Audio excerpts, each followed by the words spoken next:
Bismillahirrahmanirrahim. Assalamualaikum warahmatullahi wabarakatuh. Alhamdulillah wassalatu wassalamu ala Rasulillah Sayyidina Muhammad ibn Abdullah wa ala alihi wa ashabihi wa man walah.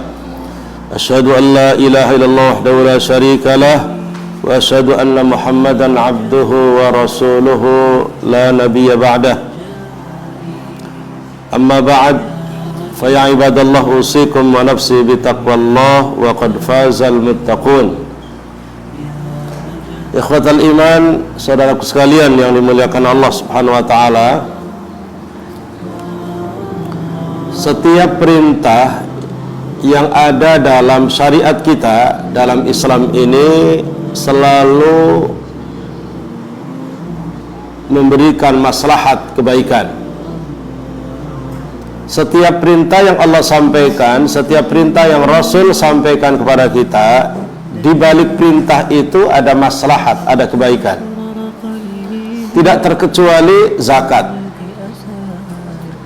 Ketika Allah memerintahkan kita zakat, yang disampaikan dalam ayat-ayat Al-Quran secara global, yang kemudian dijelaskan detail rinciannya oleh Rasulullah dalam banyak hadisnya, maka zakat itu memberikan dampak positif, melahirkan banyak maslahat kebaikan.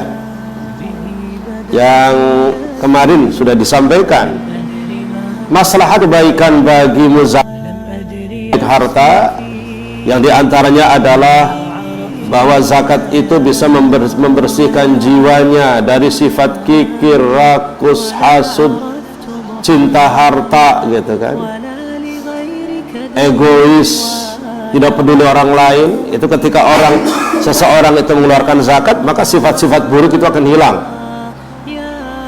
Dan zakat juga bisa bermanfaat bagi muzaki terhadap hartanya.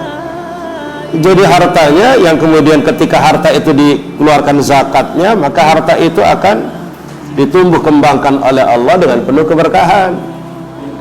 Karena Allah sudah menjamin yamhaqullahu riba wa yurbis sadaqat. Allah akan menghancur leburkan riba dan akan menumbuh kembangkan harta yang dikeluarkan zakatnya, infak sedekahnya. Ini manfaat bagi muzaki. Tapi zakat juga memberikan maslahat manfaat bagi mustahik, orang-orang yang memang menerimanya. Zakat itu bermanfaat bagi para fakir miskin dan orang-orang yang menerimanya. Kenapa? Karena mereka yang punya kebutuhan terpenuhi kebutuhannya, yang asalnya tidak berkecukupan kemudian naik statusnya menjadi berkecukupan. Yang paling penting adalah sifat-sifat buruk yang ada dalam jiwa ketika memandang orang-orang kaya itu akan hilang. Kemarin saya sampaikan bahwa ketika ada orang kaya, hartanya banyak, berlimpah gitu kan, sementara kemudian tidak peduli pada lingkungan masyarakatnya, tidak pernah berbagi, maka orang-orang miskin yang ada di sekitarnya itu ada banyak lintasan pikiran buruk kepada orang kaya itu. Kebencian gitu kan, kedengkian. Tapi ketika kemudian orang kaya itu berbagi dan memberikan zakatnya, maka sifat buruk itu akan hilang. Gitu. Dan tentunya juga zakat itu juga ketika kemudian didistribusikan secara baik akan memberikan dampak maslahat bagi masyarakat, bahkan bangsa dan negara. Yaitu kenapa? Terbangunnya kesejahteraan yang akan dirasakan oleh bangsa, masyarakat, lingkungan yang ada di sekitarnya. Ikhlas sekalian, bahwa informasi dari Baznas, ya, Badan Amil Zakat Nasional, bahwa potensi zakat nasional di tahun 2020, jadi kalau masyarakat muslim di Indonesia yang punya kemampuan semuanya berzakat gitu kan, ini potensi zakat ini sampai mencapai berkisar 340 triliun. 340 triliun. Ini kalau masyarakat muslim di negeri kita ini yang punya kemampuan dan punya kecukupan mengeluarkan zakatnya. Cuma persoalannya adalah yang kemarin saya sampaikan, jadi kenapa zakat tidak begitu menarik gitu? Kenapa orang membedakan posisi kewajiban zakat dan kewajiban sholat? Padahal kemarin saya sampaikan bahwa perintah zakat itu sejajar dengan perintah sholat, kewajibannya setara dan kewajiban sholat. Tapi kenapa kemudian zakat itu tidak banyak yang direspon oleh umat, oleh masyarakat?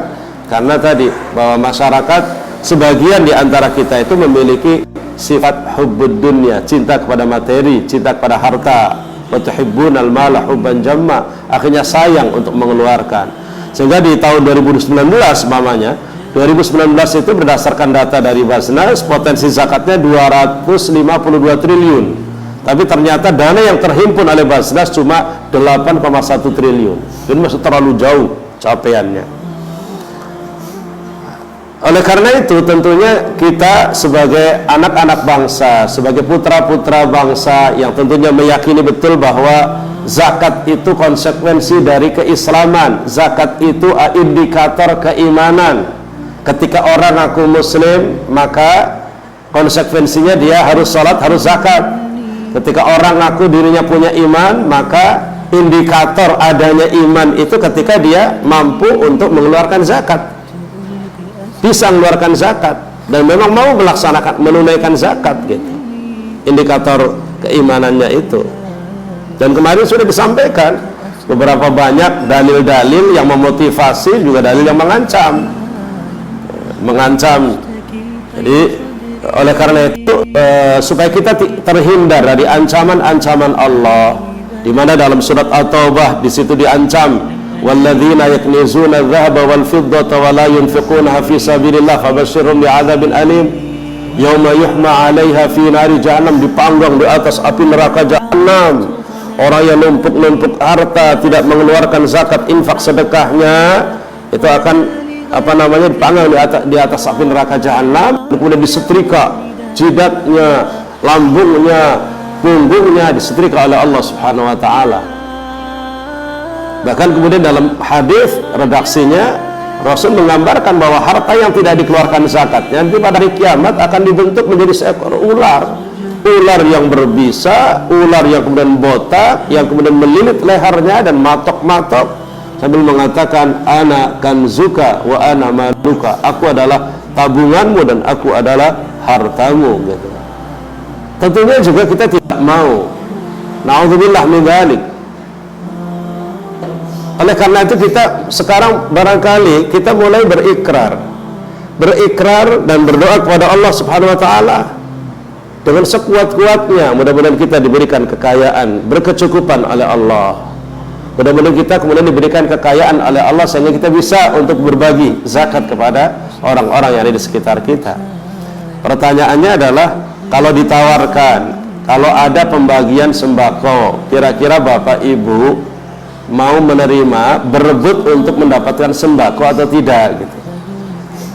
Kalau ada pembagian beras miskin, ada pembagian BLT mamanya, apakah Bapak Ibu tertarik dan ingin mendapatkan itu atau tidak gitu. Kalau semangat kita hanya terus ingin mendapatkan bantuan-bantuan seperti itu, berarti semangat kita semangat terus menjadi orang miskin gitu, menjadi mustahik gitu. Kadang-kadang kalau disuruh infak, disuruh kemudian berderma iuran, kita mengatakan bahwa saya belum layak, belum waktunya, merasa miskin. Tapi ketika ada bantuan, kemudian ketika ada bantuan, rebutan bantuan gitu kan. Jadi selalu menampakkan kemiskinan. Nah, ini tidak diperbolehkan oleh Rasulullah SAW.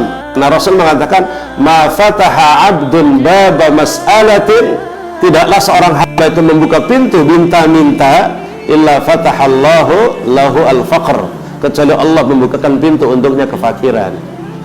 Makanya obsesi kita, doa kita, harapan kita adalah mudah-mudahan kita menjadi orang kaya. Tapi kita juga punya kekuatan doa. Kalau saya menjadi orang kaya, saya juga harus menjadi seorang muzaki yang dermawan gitu. Karena kita meyakini betul bahwa harta yang Allah berikan kepada kita sejatinya adalah harta Allah. Karena dalam surat An-Nur ayat 33 Allah mengatakan, wa atuhum min malillahi alladzi atakum. Surat An-Nur ayat 33 Allah mengatakan, wa atuhum, berikan kepada mereka, orang-orang berhak menerimanya, min malillah, dari harta Allah, alladzi atakum, yang telah diberikan kepada kalian. Dalam ayat ini An-Nur 33 bahwa kata mal, harta disandarkan pada kata Allah, min malillah. Ini menunjukkan bahwa harta yang dimiliki seseorang itu harta Allah. Kalau harta kita yakin bahwa ini adalah harta Allah, kemudian kita kita kumpulkan, kita dapatkan. Ketika Allah minta setahun sekali, Allah minta 2,5% dari kekayaan kita, tentunya kita dengan sukarela, dengan bahagia kita mengeluarkannya. Dan memang pengalaman-pengalaman yang dirasakan oleh orang-orang yang memang dermawan itu ketika mengeluarkan itu tidak berkurang sedikit pun harta kekayaan yang dimilikinya, bahkan merasakan ada penambahan kesejahteraan. Karena Rasul menjamin mana qasamalun min sadaqah, gitu kan, harta tidak akan berkurang karena sedekah. Makanya kita terus berdoa, Allahumma aghnina bihalalika an haramik wa aghnina bifadlika amman siwak. Ya Allah, Allahumma ya Allah, aghnina, berikan kami kekayaan bihalalika, dengan hal-hal yang halal, an haramik, tidak mau dari yang haram, ya Allah, gitu. Para santri, mahasantri yang sedang menata hidup, belajar ilmu, gitu kan, maksimal belajar, Allah yang akan ngasih rezeki. Jangan terlalu panik, nanti saya jadi apa, Allah yang akan mengarahkan. Asal kita maksimal belajar, maksimal beribadah, maksimal berdoa, nanti Allah arahkan hidup kita. Di pesantren sering saya sampaikan bahwa jurusan fakultas itu tidak menjamin kesuksesan, tapi rezeki itu dijamin oleh Allah, gitu. Makanya kadang-kadang ada orang jurusannya A tetapi dia sukses di bidang B, gitu ya. Pernah saya sampaikan, ada jamaah haji saya itu sarjana nuklir UGM, teknik nuklir UGM, jamaah haji saya. Tiba-tiba kemudian beliau membuat kayak pakan apalah gitu. Tiba-tiba kemudian sekarang suksesnya apa? Jadi ternak ikan lele di daerah Garut. Orang Klaten ternaknya di ikan lele di daerah Garut. Artinya bahwa rezeki itu dijamin oleh Allah, kesuksesan itu Allah yang menghantarkan, gitu. Kadang-kadang tidak sesuai dengan jurusan sekolah yang kita ambil. Kalau begitu kita asal enggak maksimal berbuat, maksimal berdoa, maksimal bekerja, Allah yang mengantarkan kesuksesan itu. Baik, saudaraku sekalian, itu sebagai pengantar, dan hari ini kita akan masuk pada pembahasan penting langsung ke aplikasi. Bahwa kalau kemarin pengantar tentang hikmah zakat, dalilnya, hukum orang yang meninggalkannya, gitu, syarat wajibnya zakat, gitu. Sekarang masuk pada poin penting, yaitu al-amwal allati tajibu fiha az-zakah, harta-harta yang wajib dizakati. Dr. Wahbah Az-Zuhaili itu pakar ilmu syariah dari Damaskus, Suriah. Beliau banyak menjelaskan secara rinci detail pendekatan madhab 4. Dalam bukunya Al-Fiqhul Islami wa Adillatuhu itu menjelaskan begitu global, begitu detail, penjelasannya begitu detail. Putusan-putusan muktamar Islami juga disampaikan di buku itu. Kalau mau mengembangkan pemahaman tentang zakat, silahkan bisa melihat ke buku Al-Fiqhul Islami wa Adillatuh, dan ini sudah banyak dipakai di pesantren-pesantren sekarang ini. Di pendekatannya 4 madhab. Kalau pengen spesifik mendalam terkait dengan zakat, ada disertasi doktornya Dr. Yusuf Al-Qaradawi, itu dikenal dengan istilah Fiqhuz Zakat, 2 jilid. Ini buku yang paling monumental, karya terbaik yang berkaitan dengan masalah zakat. Paparan tentang zakat profesi dengan tentang zakat yang lain, itu bukunya Dr. Yusuf Al-Qaradawi, Fiqhuz Zakat. Sebelum kita masuk kepada harta yang wajib dizakati, gitu kan, saya sampaikan tentang syarat-syarat harta yang wajib dizakati. Harta yang bagaimana yang wajib dizakati, gitu. Syaratnya apa, gitu? Sebagai pengantar, Kalau kemarin syarat orang yang wajib berzakat, kalau sekarang syarat harta yang wajib dizakati. Bukan ada pertanyaan, Ustaz, saya punya mobil mewah, saya 1 miliar, apakah setiap tahun saya zakati? Pertanyaan. Ustaz, punya rumah di Pondok Indah itu seharga 3 miliar, apakah rumah saya harus dizakati? Gitu kan. Itu banyak pertanyaan seperti itu. Kalau antum mungkin paham, jadi ada orang jam tangannya itu harganya bisa 150 sampai 200 juta jam tangannya. Awalnya saya juga tidak begitu percaya, tapi ketika di Madinah kemudian saya langsung ke toko jam Rolex, gitu. Terus saya nanya, ini berapa ini? Gitu. 16.000 real. Ini berapa? 30 real kali 4 kan 120 juta kan berapa? Saya bilang ini mahal-mahal semua. Ini yang paling murah mana? Yang paling murah diperlihatkan yang bentuknya nggak menarik, itu harganya 16.000, paling murah. 16.000 kali 4. Jadi jam Rolex itu yang aslinya mahal-mahal sekali. Artinya bahwa kalau orang punya mobil mewah, kemudian kendaraan mewah, terus jam tangan mewah, rumah mewah, apakah wajib dizakati atau tidak? Gitu. Ini banyak pertanyaan seperti itu. Nah, jawabannya di sini nih, bahwa syarat harta yang wajib dizakati itu ada 6. Kalau antum punya uang, antum punya emas, punya bisnis perdagangan, punya kekayaan, maka kekayaan itu wajib dizakati apabila memenuhi 6 syarat. Yang pertama adalah al-milku at-tam. Al-milku at-tammu, kepemilikan yang sempurna. Harta itu milik antum secara sempurna. Kalau harta itu masih gabungan dengan orang lain, maka cara menghitungnya dipisahkan dulu. Kira-kira setelah dipisahkan sampai pada batas nisab atau tidak, gitu kan? Jadi harus harta itu milik pribadinya secara sempurna, kepemilikannya utuh. Kalau harta itu campur baur antara milik dirinya secara murni dan milik hasil sesuatu yang haram dari orang lain, malakin orang lain, zalimi orang, berarti ini juga masih bermasalah. Jadi perlu dipisahkan. Makanya kemarin juga sudah saya singgung bahwa harta haram hasil korupsi itu tidak wajib dizakati, bahkan tidak boleh dizakati, karena zakat itu sumbernya dari harta yang baik. Innallaha thayyibun la yaqbalu illa thayyiban. Allah itu baik, tidak akan menerima kecuali yang baik. Jadi kalau kekayaan dan harta yang bersumber dari barang haram tidak dizakati. Terus bagaimana kalau orang bertaubat gitu? Udah hasil korupsi, kalau orang bertaubat, ya caranya kembalikan harta itu kepada negara. Hasil rampok kembalikan kepada orang yang dirampok. Hasil membohongin orang kembalikan pada orang yang dibohongi. Jadi seperti itu. Karena memang harta haram itu bukan miliknya. Harta haram itu bukan miliknya. Sementara syarat wajibnya harta itu dizakati adalah apabila al-milkut tam, kepemilikannya adalah sempurna, tidak diragukan lagi. Ini yang pertama. Yang kedua, ikhwatal iman, syarat wajibnya harta adalah an-numuwu, berkembang. Harta itu berkembang, numu, berkembang.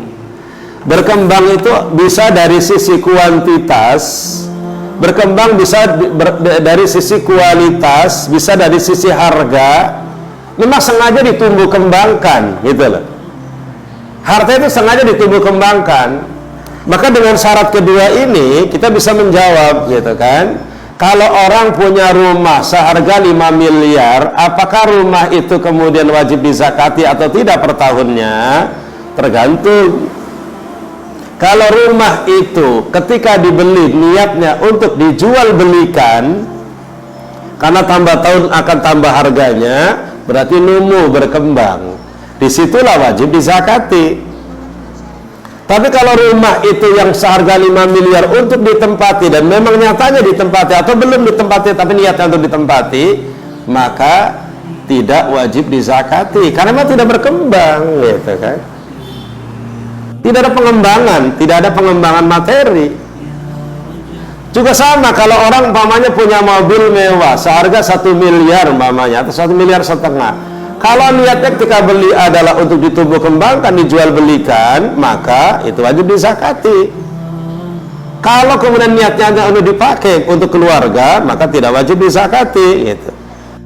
Kalau niatnya adalah dipakai untuk keluarga, tidak wajib dizakati. Disinilah yang perlu difahami betul-betul. An-numu, syarat wajibnya harta yang kedua itu memang berkembang, ditumbuh kembangkan. Nah, nanti akan mengembang, ada pembahasan nanti di akhir pertemuan ini. Namanya orang punya hotel, orang punya kontrakan 100 pintu, amin. Orang punya taksi, mamanya punya perusahaan taksi 100 taksi, mamanya. Ini kan ini semuanya, apakah barang-barang yang dimiliki ini wajib dizakati atau tidak? Secara real barang ini tidak berkembang karena tidak dijual belikan, tapi melahirkan hasil. Nanti pembahasannya yang dizakati adalah hasilnya, gitu kan. Jadi fahami ya, fahami betul-betul bahwa syarat wajibnya harta kedua adalah an-numu, berkembang. Makanya kemudian ketika orang punya barang-barang mewah, kalau memang sengaja dijual belikan, maka itu wajib dizakati. Kalau untuk digunakan untuk pribadi, nggak wajib dizakati. Karena memang tidak numu, tidak berkembang.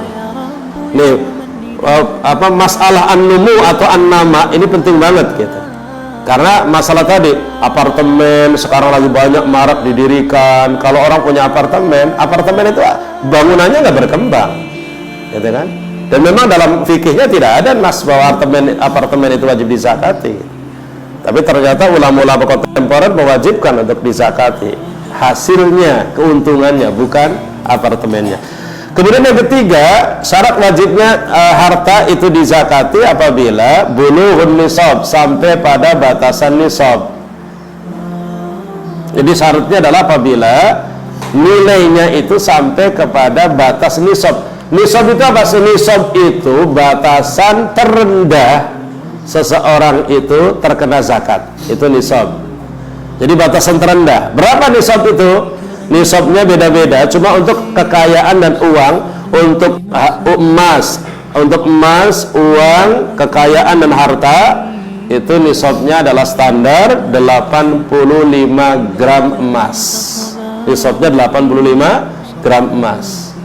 Dan itu tergantung naik turunnya harga emas. Kalau sekarang emas itu harganya 500.000 per gram, berarti 500 kali 85 sekitar 42.500.000. Itu nisab. Jadi kalau orang punya emas, berarti batasannya adalah ketika emas yang dimilikinya itu sudah sampai pada jumlah 85 gram emas terendah, 85 ke atas, maka itu berarti dia sudah wajib zakat. Kalau orang punya uang, tabungan di bank, tabungan di rekening umpamanya, kemudian nilai tabungan itu sudah sampai 82,500 juta, punya 42,500 senilai 85 gram emas, berarti dia sudah wajib zakat. Nah sekarang banyak orang uangnya banyak-banyak loh. Orang Indonesia itu uangnya triliunan loh. Orang Indonesia itu uangnya triliunan, miliaran. Pejabat-pejabat kita, pejabat-pejabat publik kita, saudara-saudara kita udah banyak banget uangnya itu. Makanya kan tadi kan Baznas menghitung kalkulasi kalau kemudian potensi zakat nasional tahun 2020 itu kalau semuanya pada bayar zakat itu sampai berapa tadi? 300 triliunan gitu. 340 triliun. Karena memang besar sekali gitu. Ini bulughun nisab, batasan wajib zakatnya cuma 85 gram emas atau sekitar 42,500 juta gitu. Lalu kalau orang punya 100 juta, banyak banget orang Indonesia punya 100 juta itu tabungannya. Itu sudah wajib zakat semuanya loh itu. Kalau 100 juta, 2,5%-nya berapa? Ya, 100 2,5%-nya berapa? 2,5 juta. 2,5 juta dia keluarkan zakatnya gitu. Jadi bulughun nisab ya, ini syarat wajib zakat yang ketiga. Yang keempat adalah Nanti nisab itu beda-beda. Kalau ternak seperti berapa jumlahnya, kalau pertanian berapa. Tapi kalau uang dan kekayaan tadi senilai 85 gram emas. Kemudian syarat yang keempat adalah haulan al-haul, tepung tahun. Ini untuk jenis zakat tertentu. Zakat harta, emas, perdagangan, ya. Ini perlu ada haul. Terus juga zakat ternak perlu haul. Haul itu dimulai dengan hitungan titik awal seseorang itu mulai nabung. Kalau pendapatnya jumhur. Kalau pendapatnya Abu Hanifah, haul itu dihitung dari titik awal seseorang sudah sampai batas nisab. Ini agak sulit loh ini. Kalau Hanafi nih, mazhab Hanafi itu pendapatnya begini. Kalau saya nabung nih, nabung mulai bulan Januari. Mulai bulan Januari saya nabung 1 juta. Terus bulan Februari terus nambah sampai November, uang saya sudah 42 juta 500 November tahun 2020 mamanya. Nah itu haulnya menurut mazhab Hanafi itu adalah mulai November itu dihitung sampai ketemu November lagi gitu. Kalau sampai November lagi tabungan saya masih di atas 42,500, berarti saya wajib zakat. Ini Hanafi. Kalau jumhur enggak, agak ini pendapatnya Hanafi agak rumit itu sebenarnya. Kalau jumhur lebih gampang. Mulai kapan kita nabung, ketika kemudian Januari saya nabung, ketika ketemu Januari lagi dan uang saya 42 juta 500, berarti saya wajib zakat gitu. Walaupun start awalnya belum sampai nisab gitu. Tapi ketika 1 tahun kemudian harta saya sampai nisab, berarti kita wajib zakat. Itu lebih gampang. Kalau mazhab Hanafi tadi sulit. Jadi harus dimulai dari titik awal seseorang itu sampai pada batas nisab. Nah masalahnya adalah kalau November uang saya 42 juta 500, kemudian nambah lagi, kemudian Desember, Januari, pas Februari turun lagi mamanya, turun lagi uang saya cuma tinggal 30 juta, berarti kan hilang lagi nisabnya itu agak sulit. Makanya lebih mudah adalah menggunakan pendapat jumhur bahwa dimulai dari titik awal seseorang itu memiliki kekayaan itu. Makanya itu lebih gampang untuk menghitungnya. Haulan al-haul. Jadi kata haul itu, istilah haul itu yang sekarang banyak diistilahkan untuk acara-acara kirim doa gitu kan. Itu sebenarnya asalnya haul itu istilah di zakat, temu tahun gitu kan. Itu di zakat istilahnya. Syarat wajibnya zakat harta yang kelima adalah al-fadlu 'anil hawaijil yaumiyah. Nah ini penting. Al-fadlu 'anil hawaij al-yaumiyah, kelebihan dari kebutuhan pokok harian. Kalau penting ini, harta itu adalah kelebihan, kelebihan dari kebutuhan pokok harian. Kebutuhan pokok harian itu apa? Makan keluarga gitu kan, biaya sekolah anak-anak, itu kan kebutuhan pokok ini. Transport kerja suami, ini biaya pokok loh. Maksudnya begini ya, bahwa Ustadz, kalau suami saya umpamanya gajinya 1 bulan itu 10 juta, kalau 1 bulan 10 juta, kalau kali 12 1 tahun, itu berarti kan udah 120 juta kan. 120 juta itu kalau itu hitungan jumlah angka, itu sudah melampaui batas nisab, harus keluarkan zakatnya. Tapi masalahnya ketika sampai akhir tahun, 1 tahun berlanjut, kok uang saya cuma tinggal 20 juta Ustaz di tabungan gitu. Itu apa wajib zakat atau tidak? Nah, ya tidak wajib dong. Tapi kan hitung-hitungannya 120 juta. Iya, harus dikurangi kebutuhan pokok harian gitu loh. Kenapa? Jadi kebutuhan pokok itu kan mendasar. Bahwa kita punya uang itu sebelum kita keluarkan zakat, untuk kebutuhan pokok harian kita dulu gitu. Bagaimana untuk makan keluarga, sandang pangan keluarga. Sekarang biaya sekolah menjadi kebutuhan pokok loh. Cuma jangan direkayasa. Rekayasa itu begini, sekolahnya yang mahal-mahal gitu kan, sekolah-sekolah yang bonafit, kemudian beli motornya kemudian mahal, NMAX, mobilnya mahal, akhirnya buat cicilan pembayaran nggak pernah ada sisa. Itu jangan rekayasa begitu, tapi memang kebutuhan primer standar kita gitu. Ya, jadi kenapa kemudian syarat wajibnya zakat perlu ada nomor 5, kelebihan dari kebutuhan pokok harian? Karena orang itu dikatakan kaya ketika punya kelebihan, gitu kan?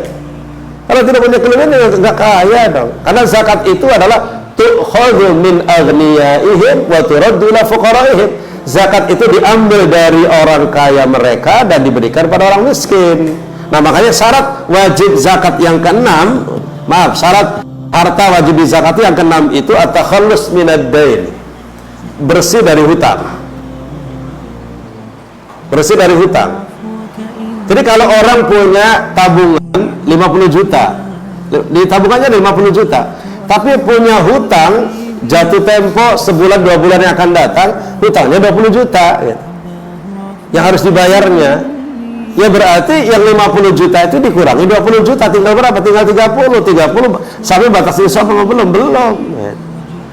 Loh, kenapa kemudian hutang itu kemudian harus dihitung menjadi pengurang zakat?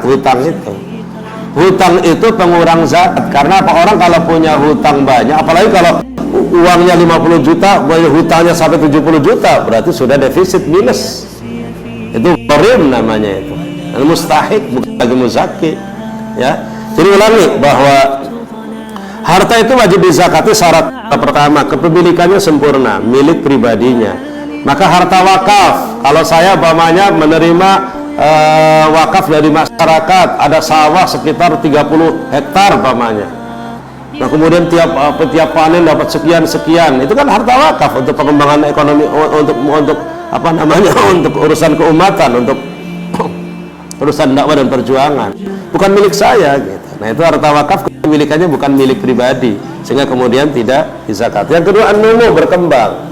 Jadi pertama kepemilikan yang sempurna, kemudian berkembang sampai pada batas nisab, kemudian haul, kemudian kelebihan dari kebutuhan pokok harian, kemudian berikutnya adalah bersih dari hutang. Nah, kemudian masuk kepada harta yang wajib dizakati sekarang. Harta yang wajib dizakati itu ada 5 secara nas ya. Yang ada nasnya ada 5.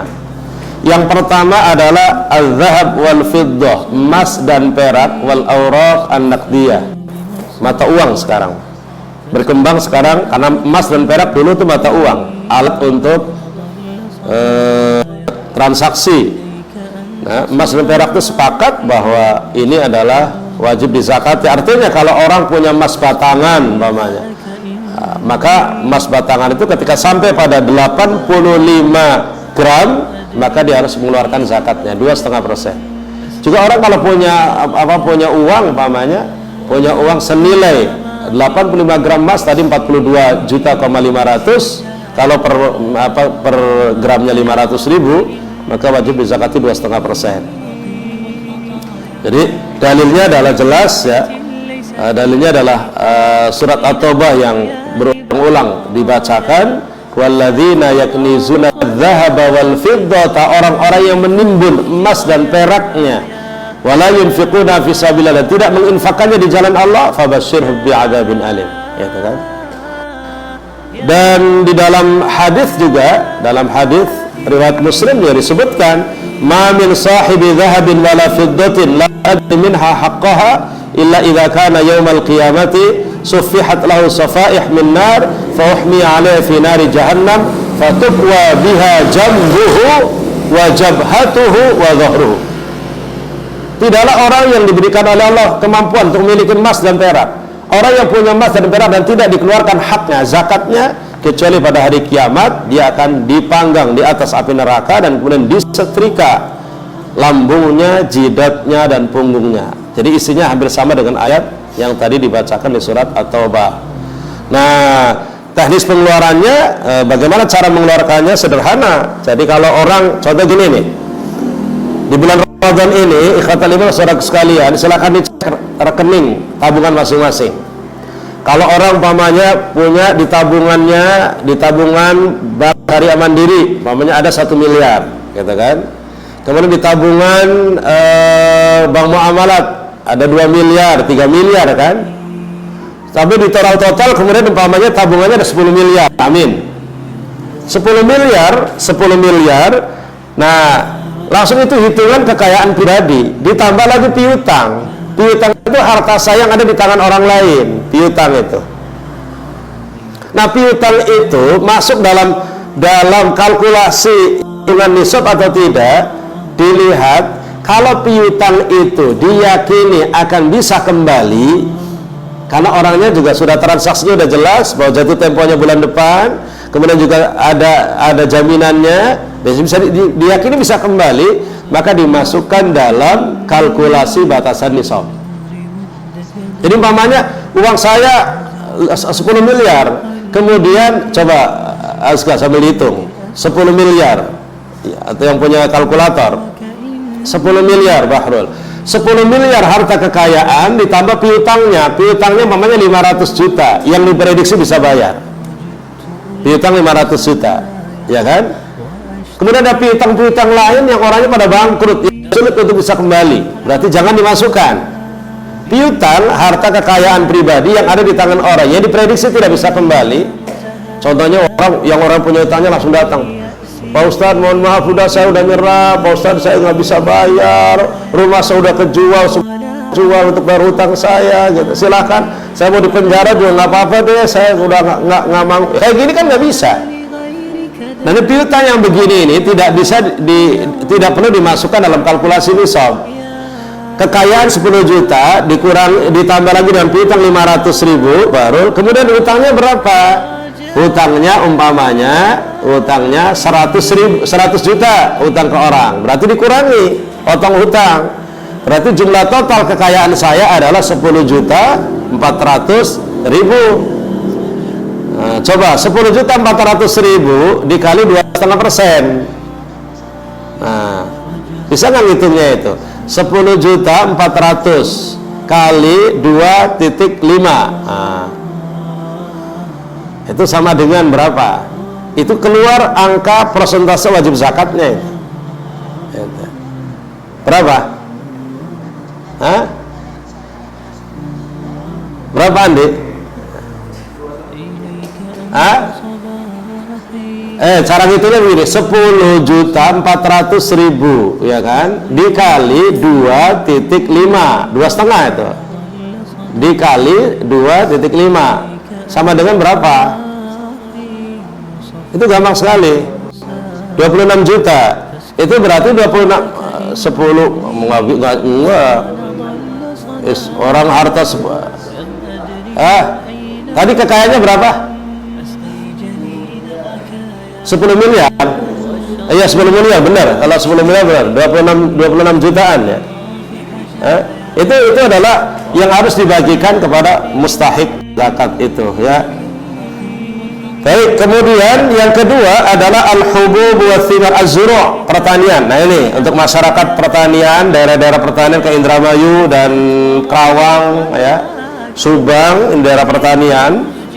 Ini kalau Jabodetabek kayaknya ketika bicara tentang pertanian nggak nyambung, tapi kalau yang emas dan perak dan uang langsung nyambung karena lebih banyak rekeningnya, jumlah uang di rekening tabungannya.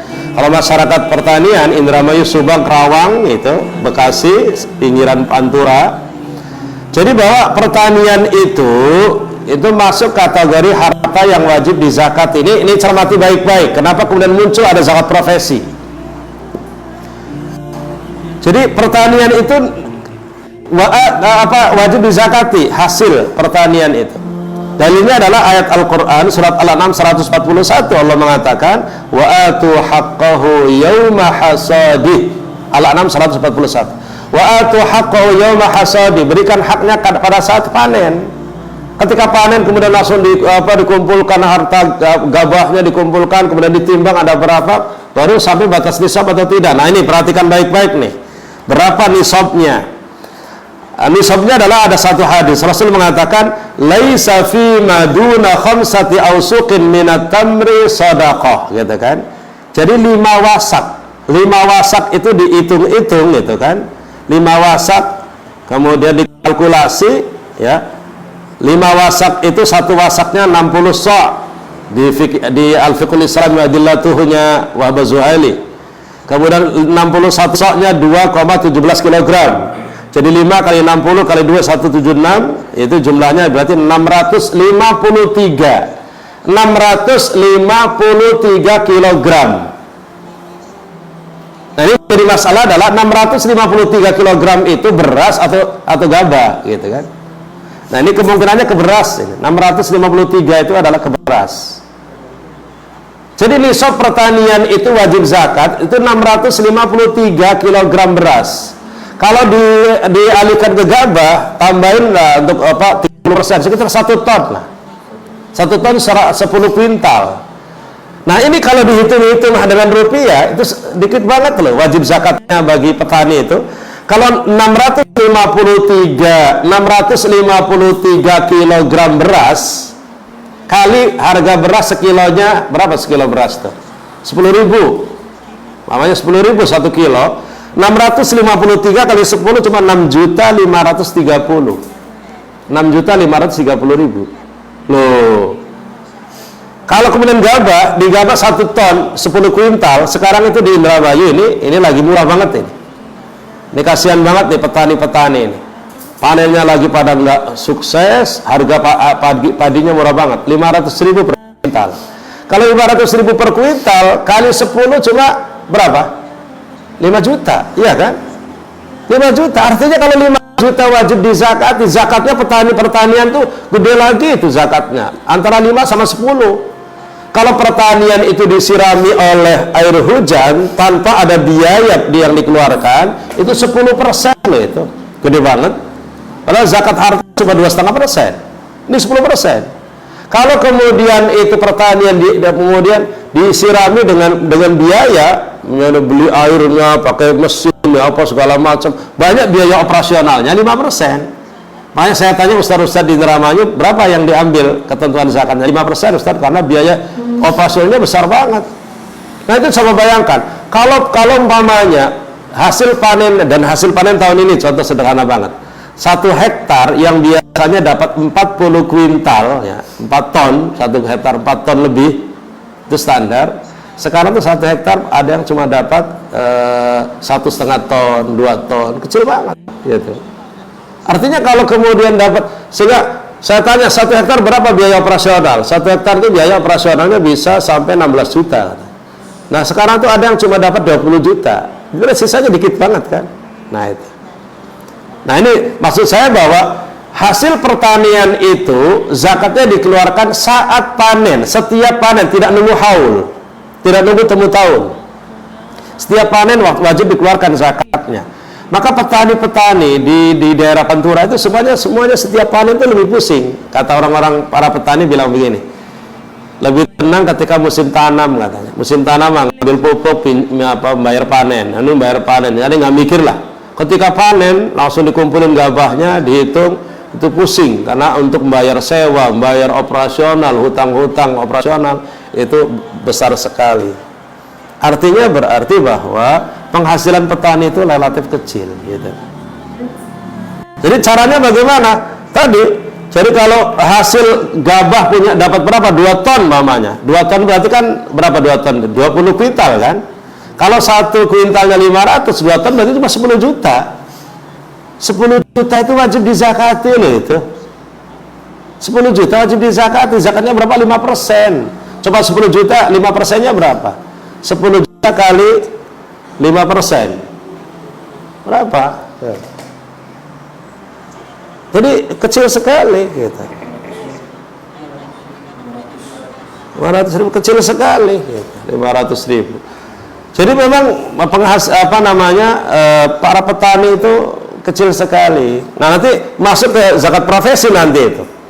Kalau petani langsung mulai dari nanam 4 bulan langsung, wah begitu berat gitu kan, menanam padi, merawatnya, apalagi sekarang banyak hama gitu kan, operasional pupuknya, obatnya berbagai macam, langsung sekali panen cuma dapat segitu. Ternyata kemudian anggota DPR pusat, namanya DPRD DKI, DPR RI, DPR DKI 1 bulan bisa sampai 75 juta, 80 juta 1 bulan, gitu kan. Bahkan pejabat besar gitu kan.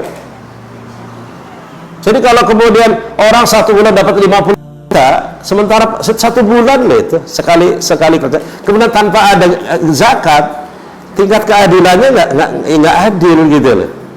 petani yang cuma dapat 20 juta harus dizakati selama 4 bulan loh itu. Tentunya juga cara mengeluarkannya dipotong tadi gitu loh.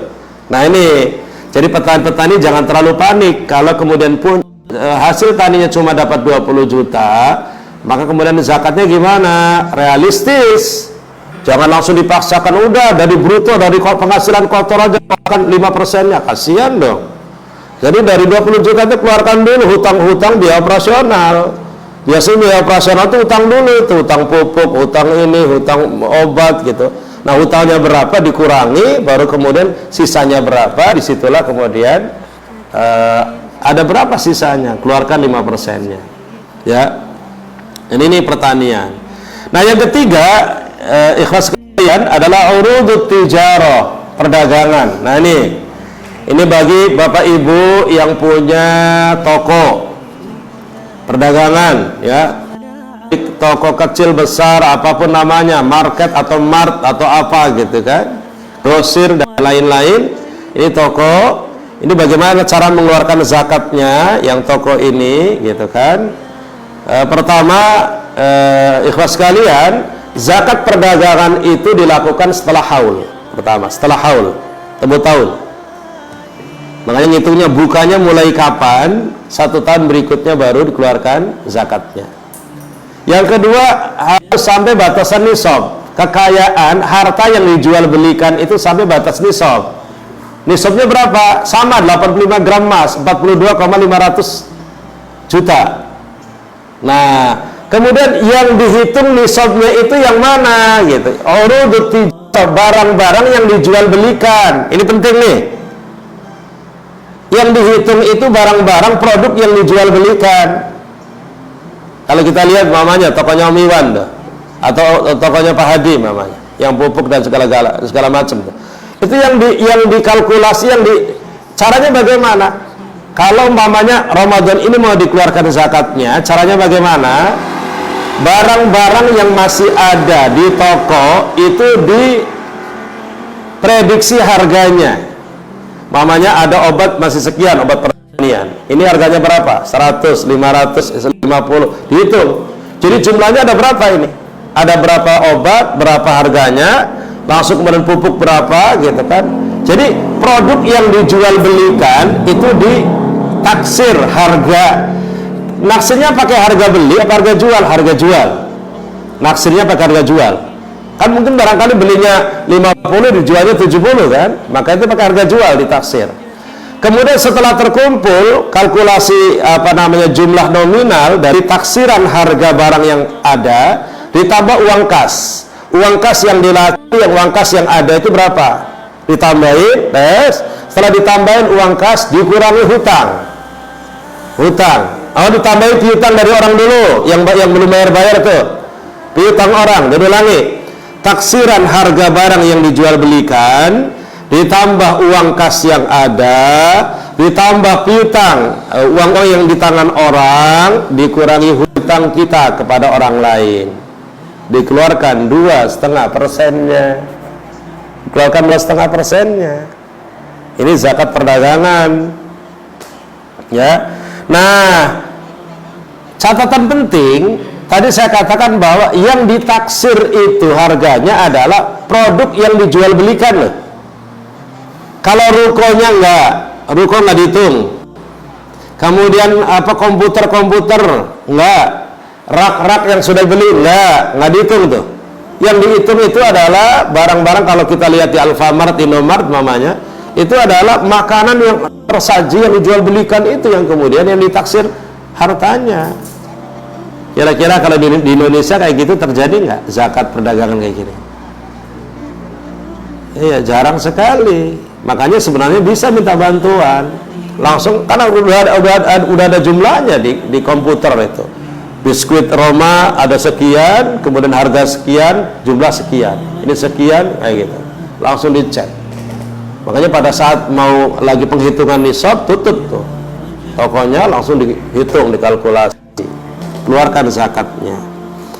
Jadi ikhlas sekalian bahwa zakat perdagangan itu adalah barang yang ketika dibeli niatnya untuk dijual belikan. itu masuk zakat perdagangan. Antum beli tanah, antum beli mobil, antum beli rumah, tapi niatnya dibeli untuk dijual, gitu kan? Itu berarti masuk zakat perdagangan. Tuh.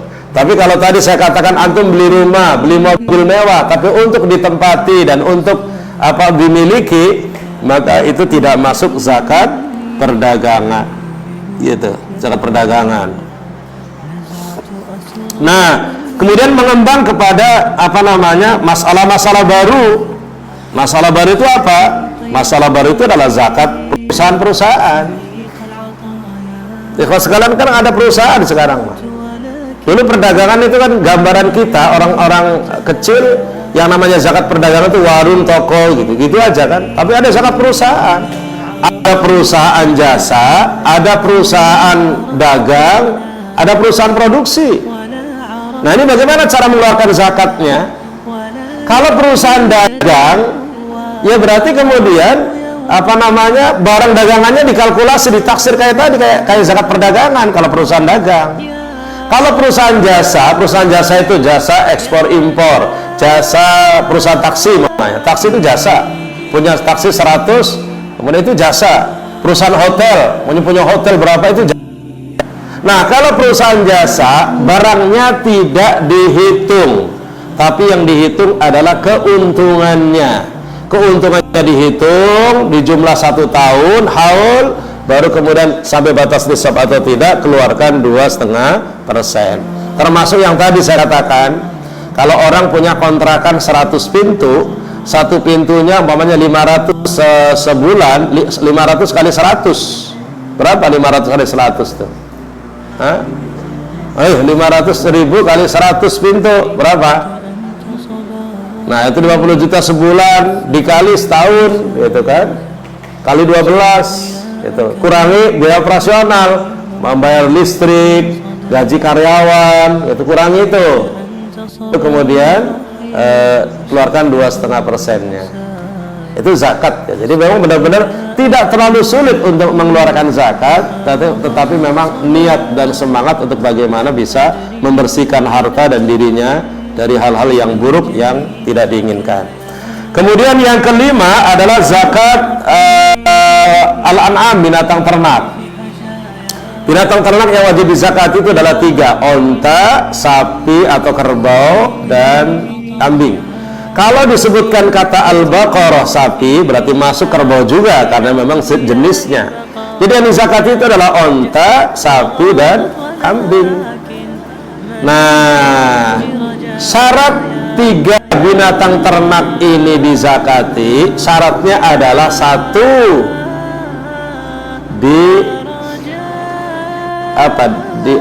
bahasa Jawa itu diangon dipelihara. Diangon bahasa Indonesianya? Digembalakan secara bebas di rumput yang halal, yang boleh, gitu. Artinya memang diangon, gitu. Tapi kalau kemudian binatang ternak yang dipekerjakan, umpamanya kayak kerbau, fungsinya adalah untuk membajak tanah, itu tidak dizakati. Kalau memang binatang ternak itu dipekerjakan, syaratnya 1, tidak dipekerjakan binatang ternak itu. Yang kedua, tidak dicari makanannya, dicari rumputnya baru dikasih makan, cari rumputnya dikasih makan, itu nggak dizakati. Tapi kalau yang digembalakan secara bebas, itu yang wajib dizakati. Itu untuk binatang ternak. Karena tadi dikatakan bahwa ini menurut mazhab jumhur ya.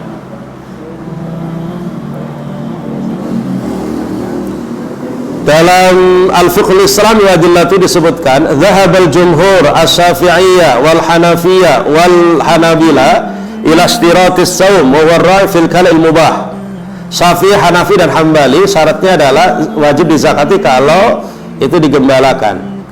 Fa in kanat ma'lufatan fala zakata fiha, ya kan? Kalau binatang ternak itu ditaruh di kandang kemudian langsung dikasih makan, dibelikan rumputnya, dicarikan lumpur kayak gitu, berarti kan ada biaya besar tuh. Itu menurut jumhur ya, mazhab itu tidak wajib zakat. Yang berbeda berarti mazhab Maliki ya, gitu kan. Dan binatang ternak juga sama, binatang ternak itu adalah 1 tahun. Ya. Ini kelihatannya untuk Indonesia hanya ada di daerah-daerah tertentu. Hanya ada di daerah-daerah tertentu ini. Nah, dalilnya ikhwas sekalian, hadis riwayat Bukhari ini ancamannya begitu berat nih. Ma min rajulin takunu lahu ibilun aw baqarun aw ghanam, tidaklah seseorang yang memiliki onta, sapi atau kambing, la yuaddi haqqa, yang kemudian tidak dikeluarkan zakatnya, illa utiya biha yaumal qiyamati a'zam ma takunu wa asmanu. Nanti hari ini binatang ternaknya akan didatangkan pada hari kiamat dengan bentuk yang sangat besar dan gemuk banget. Jadi kalau kita melihat sapi yang antum lihat sapi yang paling gemuk harganya berapa? Antum nggak pernah lihat. Kalau musim kurban itu di daerah Brimob Kelapa II itu ada sapi yang harganya biasa normal cuma 20 juta, itu sampai ada ratusan juta, gede banget. Ini ternyata di dalam hadis itu bahwa kalau orang punya binatang ternak dan tidak dikeluarkan zakatnya, pada hari kiamat akan didatangkan dalam bentuk yang sangat besar. Kemudian apa? Tata'uhu bi akhfafiha. Kemudian binatang itu menginjak-injaknya dengan kakinya yang sangat besar itu. Artinya benar-benar bahwa harta kekayaan yang Allah berikan kepada kita yang tidak dikeluarkan zakatnya akan menyengsarakan kita di akhirat nanti. Ya. Nah, tentang nisabnya berapa? Nah, ini agak rumit sebenarnya. Tapi yang jelas bahwa start awal untuk onta itu 5. Kalau punya 5 onta, zakatnya bukan dengan onta, tapi dengan 1 ekor kambing. 5 onta 1 ekor kambing. Kalau 5 onta zakatnya 1 onta ya berat. Karena harga onta itu harganya mahal banget. Onta itu harganya mahal sekali, mahal di atasnya sapi. Jadi kalau 5 sampai 9 onta 1 kambing, 10 sampai 14 onta 2 kambing, 15 sampai 19 onta 3 kambing. Gitu kelipatannya. Ya. Nah, baru kemudian ketika nyampe kepada jadi 4 kambing baru berikut. Nah, sekarang kalau sapi itu start awalnya adalah 30 ekor. Sapi. Susu sapi, susunya kan banyak. Sapi itu 30 ekor. Kalau orang punya 30 sampai 39, maka zakatnya pedet. Pedet itu apa? Anak sapi yang berumur 1 tahun zakatnya. Kalau punya sapi 40 sampai 59, zakatnya adalah sapi yang sudah berumur 2 tahun. Nah, kalau kambing start awalnya adalah 40. Coba antum yang ada di masyarakat kita, itu yang punya kambing, ada nggak yang punya 40 ekor? Jarang. Para petani, kecuali memang yang sengaja diternakkan. Jadi kalau 40 ekor kambing, zakatnya 1 ekor kambing, 40. Jadi orang kalau punya kambing 40 sampai 120 ya, 40 sampai 120 zakatnya 1 ekor kambing. 40 sampai 120. 121 sampai 300 2 kambing. Agak ringan zakatnya. Agak ringan karena jumlahnya besar. 40 sampai 120 1 ekor kambing. Nah, itu 121 sampai 200 itu 2 ekor kambing. Baik. Terakhir ikhlas sekalian adalah al-ma'dan atau al-ma'din atau al-ma'dan, wargas, barang tambang dan barang temuan. Barang tambang dan barang temuan. Para ulama beda pendapat. Ada yang mengatakan barang tambang dan barang temuan adalah sama, yaitu kekayaan yang ada dalam perut bumi. Tapi ada yang membedakan. Nah, ini kalau yang membedakan begini. Rikaz itu barang temuan dari kekayaan orang-orang terdahulu yang terpendam. Itu rikaz. Ya. Dibedakan antara barang tambang dan rikaz. Rikaz itu barang temuan atau harta karun ya, kalau bahasa Indonesia itu. Jadi temuan dari peninggalan-peninggalan orang zaman dahulu yang itu bernilai secara materi. Ada tandanya, umpamanya ada menemukan pedang emas, umpamanya ada tahun berapa di situ. Menemukan umpamanya baju besi yang kemudian nilainya sekian, bernilai umpamanya gitu kan. Jadi memang temuan-temuan harta karun itu rikaz. Rikaz itu tidak ada batas nisabnya Ini dengerin baik-baik untuk rikas.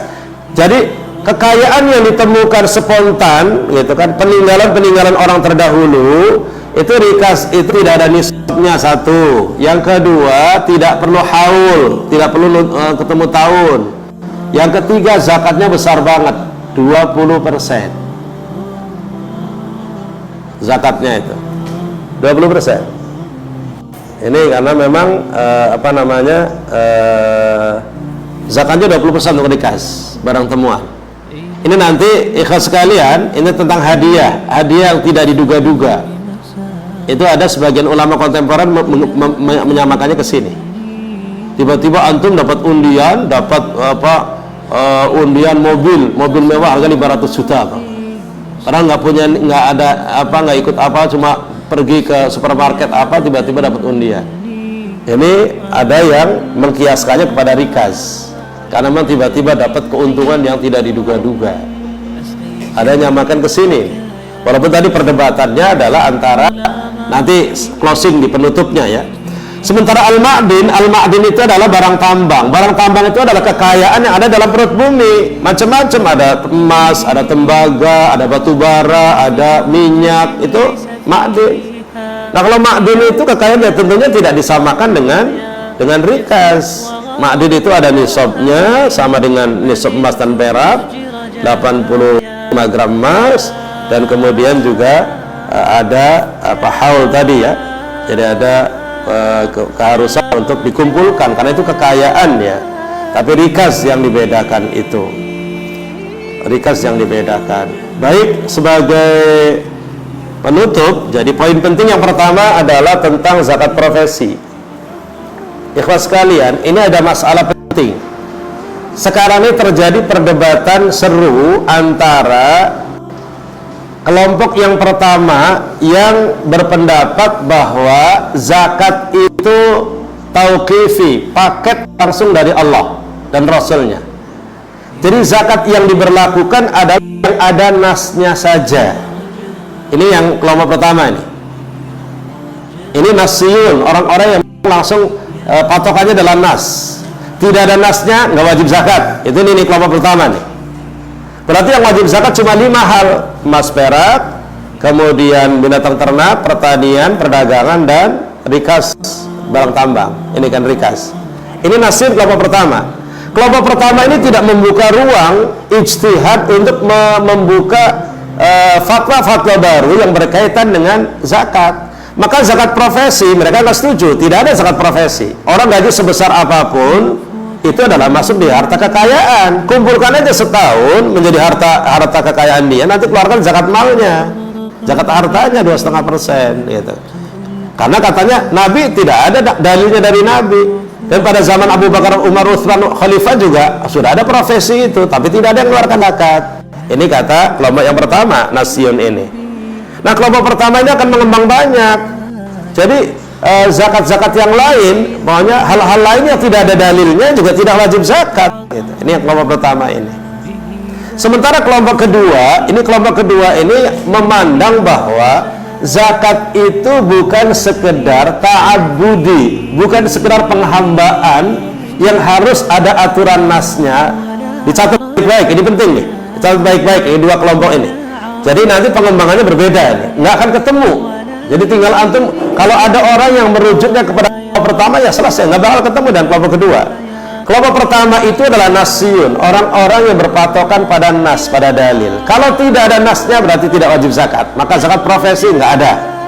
Kalau kelompok kedua adalah kelompok orang-orang yang melihat bahwa zakat itu bukan hanya sekedar ta'abbudi, penghambaan, tapi zakat itu ada dimensi sosialnya.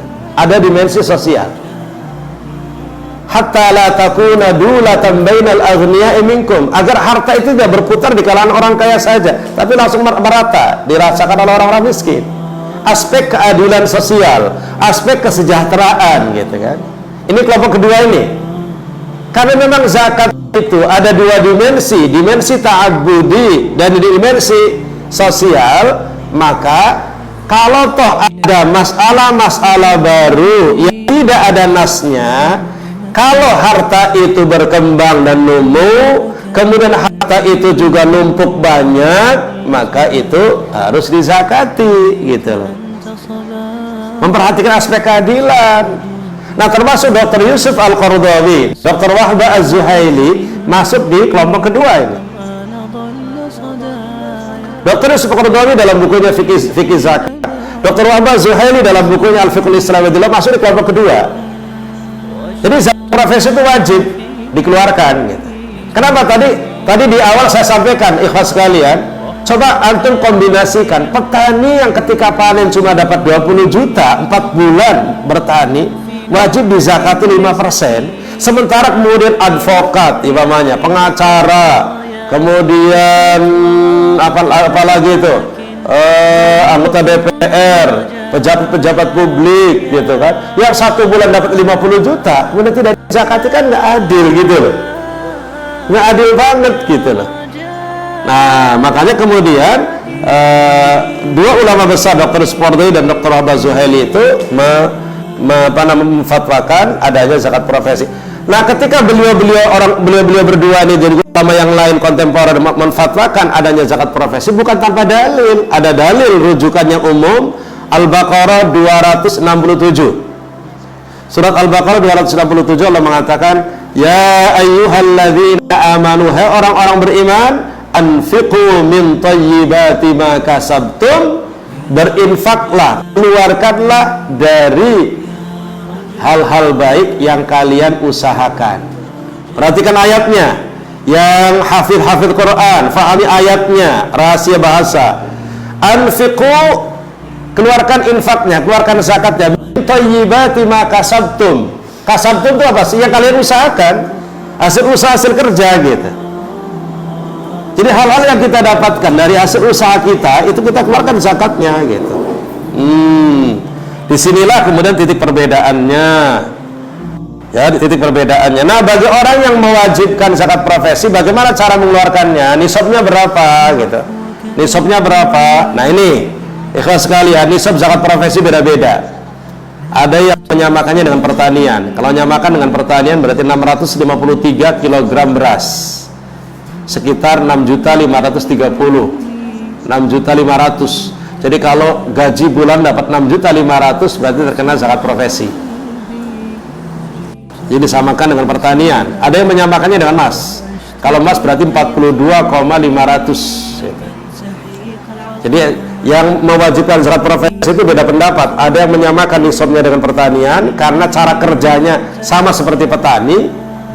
Tapi ada yang menyamakannya dengan emas 85 gram 42,500 karena yang didapatkan uang sama dengan emas. Nah, kemudian kapan dikeluarkannya? Dikeluarkannya tiap bulan boleh, dikalkulasi 1 tahun sekali juga boleh. Kalau dikeluarkan tiap bulan, tiap mendapatkan advokat, pengacara semuanya, setelah menyelesaikan kasus dapat uang, dapat honor, langsung keluarkan 2,5%-nya. Kalau nanti sisa-sisa bulanan yang sudah dikeluarkan zakatnya kita di tabungan dan di akhir bulan ngumpul lagi melewati batas nisab, tidak perlu dikeluarkan zakatnya lagi karena tidak mungkin satu harta dikeluarkan 2 kali zakat. Ya, itu zakat profesi agak sedikit perlu pencermatan, ya, sedikit perlu pencermatan. Dan sebagai penutup ada satu hasil muktamar, ya. Jadi Dr. Wahbah Az-Zuhaili menyampaikan dalam Al-Fiqhul Islami, waqad qarrara mu'tamar ulama'il muslimin ats-tsani, muktamar ulama Islam yang kedua dan muktamar kajian Islam yang kedua tahun 1965.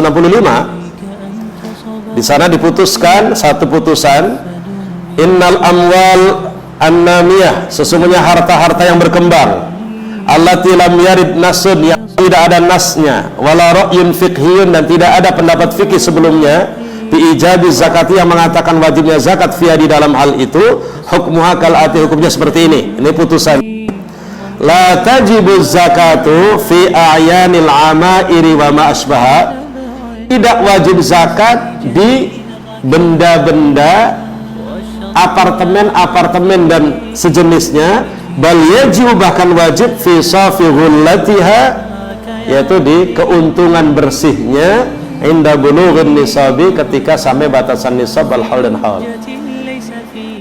hasil putusan muktamar ini berkaitan dengan tadi orang yang punya hotel, punya apartemen, punya taksi, punya kontrakan, yang tadi jasa-jasa, perusahaan jasa itu, ya, yang punya perusahaan jasa, kemudian punya alat-alat transportasi, atau punya bis Luragung, umpamanya punya 50 bis, umpamanya, atau punya kapal penyeberangan, itu kan, punya pesawat terbang, transportasi.